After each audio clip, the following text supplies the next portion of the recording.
আহমাদুহু ওয়া নুসাল্লি আলা রাসূলিল কারীম। আমরা তো এতক্ষণ পর্যন্ত মুয়াজ্জিনের কি ফজিলত তা নিয়ে আমরা হাদিস থেকে আলোচনা করেছি। তো আজকে আমরা আলোচনা করব যারা আজানের জবাব দিবে, আজান শুনে আজানের জবাব দিবে, তো তাদের কি ফজিলত। তো আসুন আমরা এই ব্যাপারে জেনে নিই। মারিফুল হাদিসের মধ্যে মুসলিম রহমতুল্লাহ আলাইহি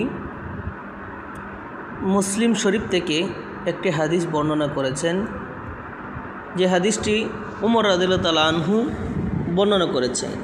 তো এই হাদিসের মধ্যে উল্লেখ হয়েছে যারা আজান দিবে, আজানের জবাব দিবে, তাদের কি ফজিলত হবে সেই সংক্রান্ত। তো আসুন আমরা মূল হাদিসটি পড়ি। আন উমর রাদিয়াল্লাহু তাআলা আনহু কল, উমর রাদিয়াল্লাহু তাআলা আনহু হতে বর্ণিত, তিনি বলেন, কল রাসূলুল্লাহ সাল্লাল্লাহু আলাইহি ওয়াসাল্লাম, আল্লাহ রাসূল সাল্লাল্লাহু আলাইহি ওয়াসাল্লাম ইরশাদ করেছেন, ইজা ক্বাল আল মুআজ্জিনু আল্লাহু আকবার আল্লাহু আকবার ফাকাল আহাদুকুম আল্লাহু আকবার আল্লাহু আকবার। যখন মুআজ্জিন আজান দিবে আল্লাহু আকবার আল্লাহু আকবার, এরপরে তোমাদের মধ্য থেকে কেউ যখন বলবে তার জবাবে আল্লাহু আকবার আল্লাহু আকবার। সুম্মা ক্বালা, এরপর আল্লাহ বলেন আশহাদু, সুম্মা ক্বালা, এরপর যখন মুয়াজ্জিন বলবে আশহাদু আল্লা ইলাহা ইল্লাল্লাহ, ক্বালা আশহাদু আল্লা ইলাহা ইল্লাল্লাহ। যে মুয়াজ্জিন যখন বলবে আশহাদু আল্লা ইলাহা ইল্লাল্লাহ এবং সেও সাথে সাথে বলবে আশহাদু আল্লা ইলাহা ইল্লাল্লাহ, সুম্মা ক্বালা আশহাদু আন্না মুহাম্মাদার রাসূলুল্লাহ, ক্বালা আশহাদু আন্না মুহাম্মাদার রাসূলুল্লাহ।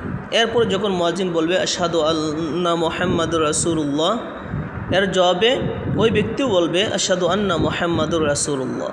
সুম্মা ক্বালা হাইয়া আলাস সালাহ, এরপর যখন মুয়াজ্জিন বলবে হাইয়া আলাস সালাহ, ক্বালা লা হাওলা ওয়ালা কুওয়াতা ইল্লা বিল্লাহ, এর জবাবে ওই ব্যক্তি যখন বলবে লা হাওলা ওয়ালা কুওয়াতা ইল্লা বিল্লাহ।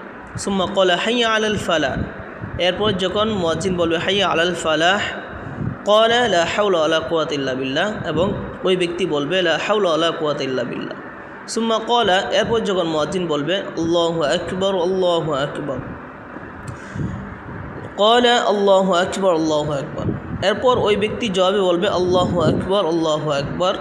সুম্মা ক্বালা লা ইলাহা ইল্লাল্লাহ, এরপর যখন মুয়াজ্জিন বলবে লা ইলাহা ইল্লাল্লাহ এবং ওই ব্যক্তি বলবে লা ইলাহা ইল্লাল্লাহ মিন কলবিহি, এই জবাবটা যদি আজানের জবাব দিই তার অন্তর থেকে, অর্থাৎ একমাত্র আল্লাহ তাআলাকে রাজি খুশি করার জন্য সওয়াবের আশায় যদি সে এইভাবে আজানের জবাব দেয়, দাখালাল জান্নাহ, তাহলে ওই ব্যক্তি কিয়ামতের দিন জান্নাতের মধ্যে প্রবেশ করিবে। সুবহানাল্লাহ। আল্লাহ রাব্বুল আলামিন আমাদের প্রত্যেককেই এই হাদিসের উপর আমল করার তৌফিক দান করুন। এই সমস্ত আমল হয়েছে জান্নাতে প্রবেশ করার জন্য সংক্ষিপ্ত আমল, অল্প আমলে অনেক ফজিলত। তো আমাদের প্রত্যেককে আল্লাহ রাব্বুল আলামিন এর উপর আমল করার তৌফিক দান করুন। ওয়া আখিরু দাওয়ানা আলহামদুলিল্লাহি রাব্বিল আলামিন।